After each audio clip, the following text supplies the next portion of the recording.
नमस्कार मित्रों, आपकी आवाज़ न्यूज़ 24 में आपનું સ્વાગત છે। આજના મુખ્ય સમાચાર પર એક નજર। અત્યારે આપણે હાલ કેવડાબાગ નવાપુરા કેવડાબાગમાં આવ્યા છે, જે વોર્ડ નંબર 13માં આવ્યું।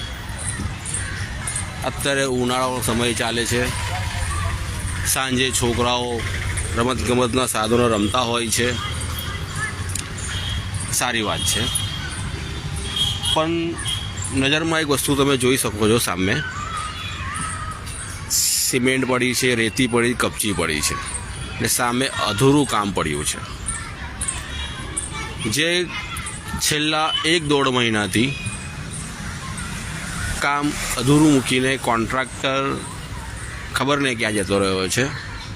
લેકિન વોર્ડ નંબર 13ના જે હવે પૂર્વ કોર્પોરેટર કહેવાય, એમને કોઈ પણ પ્રકારનું ધ્યાન આપ્યું નથી।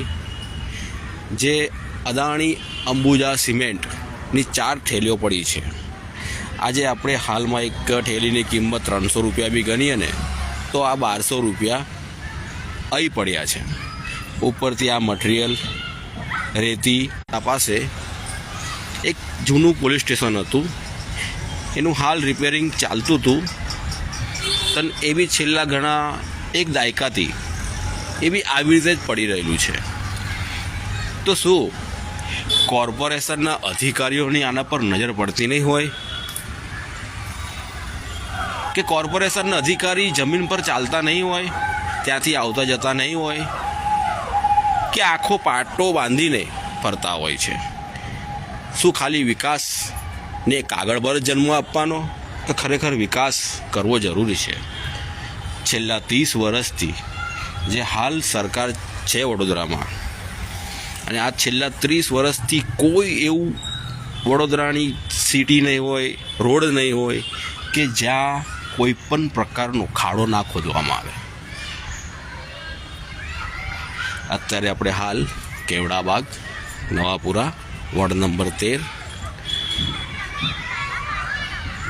કોર્પોરેશનને અત્યારે હાલ વહેલી તકે આ કામ થવું જોઈએ, અને આ ગાર્ડન પર અત્યારે જે છોકરાઓ રમવા માટે આવતા હોય છે, તેમને પાણીની સુવિધા માટે એક કુલર મંદિર પાસે મૂકવામાં આવ્યું છે।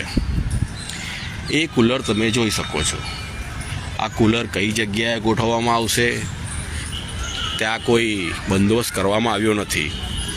આ કુલર માટે પાણી ક્યાંથી લાવવામાં આવશે, કોર્પોરેશનનું પાણી કેવી રીતે લેવામાં આવશે, આને કઈ જગ્યાએ ગોઠવવામાં આવશે, કે આને પર ટાંકી મૂકવામાં આવશે કે નહીં આવે, કે ખાલી આ સોનું એક ગાંઠિયા પ્રમાણે જ આનો દેખાવો કરવામાં આવ્યો છે।